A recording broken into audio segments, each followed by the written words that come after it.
ముఖ్యమంత్రి వైఎస్ జగన్మోహన్ రెడ్డి సమక్షంలో ఈ నెల 14వ తారీఖున అధికార వైసీపీ పార్టీలో చేరనున్నట్లు కాపు ఉద్యమ నేత ముద్రగడ పద్మనాభం ప్రకటించారు.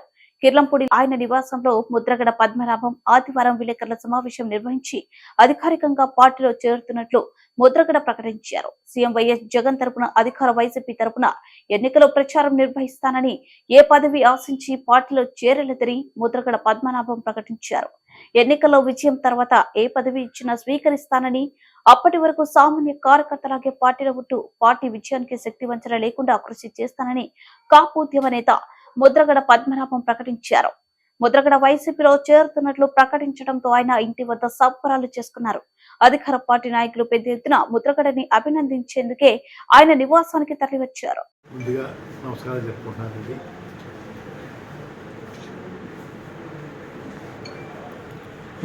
ముఖ్యమంత్రి గౌరవనీయులు జగన్మోహన్ రెడ్డి గారు పిలుపు మేరకు వైసీపీ పార్టీలోకి చేరడానికి నిర్ణయం తీసుకున్నారండి.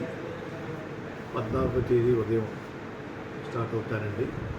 ఈవినింగ్ 4 to 6 మధ్యన పార్టీలో జాయిన్ అవ్వడానికి వెళ్తున్నానండి. ఆ విషయం మీ ద్వారా నన్ను అభిమానించే వారందరికీ తెలియపరచమని కోరుకుంటున్నానండి. 9 మధ్య స్టార్ట్ అవుతానండి. ఈవినింగ్ 4 to 6 మధ్యని వారి సంవత్సరం పార్టీలో చేరుతానండి.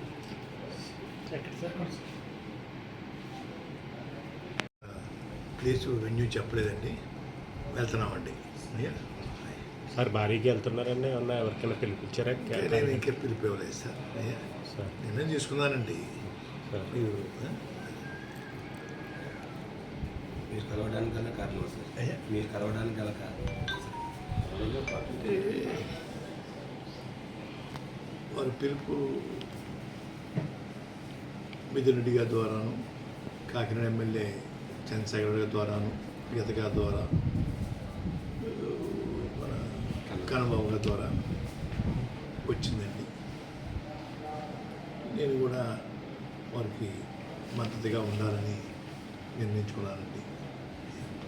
ఇంకా మంచి మంచి పథకాలు, సంక్షేమ పథకాలు ఇంకా పేదవారికి అందించేలాగా నా వంతు నేను కృషి చేయడం కోసం ఆలోచనతో ఉండి నిర్ణయం తీసుకున్నాను సార్.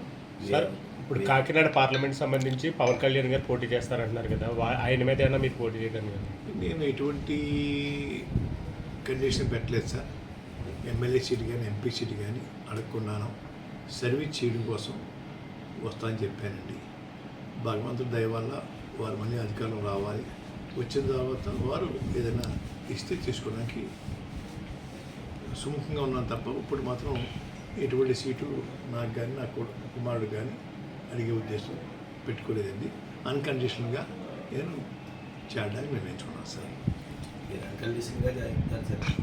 చాలామంది అభిమానులు, మీ అభిమానులు మీరు ప్రత్యక్ష రాజకీయాల్లో ఉంటారు, కంపల్సరీ పోటీ చేస్తారన్న ఆశ కొలితే చాలామంది. ఇది కూడా ప్రత్యక్ష రాజకీయం చేస్తారు. రాజకీయాల్లో ఉంటాను. వారి తరఫున, ముఖ్యమంత్రి గారి తరఫున ప్రచారం వెళ్తాను సార్. రాజకీయాల్లో ఉన్నట్టే కదా సార్. ముఖ్యమంత్రి గారు ఆదేశిస్తే పోటీ చేస్తారు సార్. ఎక్కడి నుంచి? నేను చెప్పాను సార్ వారికి, నేను సేవ చేస్తానండి. మీరు అధికారులు రావడం కోసం నా వంతు నేను కృషి చేస్తాను. ఎటువంటి పదవి కాంక్ష నాకు కానీ నా కుటుంబం లేదు. తర్వాత అధికారం వచ్చినంత మీకు ఇవ్వాలంటే ఇద్దరు కానీ అధికారం వచ్చినా కూడా నేను అడగనండి. మీ అంతా నేను ఇవ్వాలంటే ఇవ్వండి అని ఈ కండిషన్ పెట్టలేదు సార్. ఓకే. పూర్వం అయితే లెటర్ రాసిచ్చుకోనండి.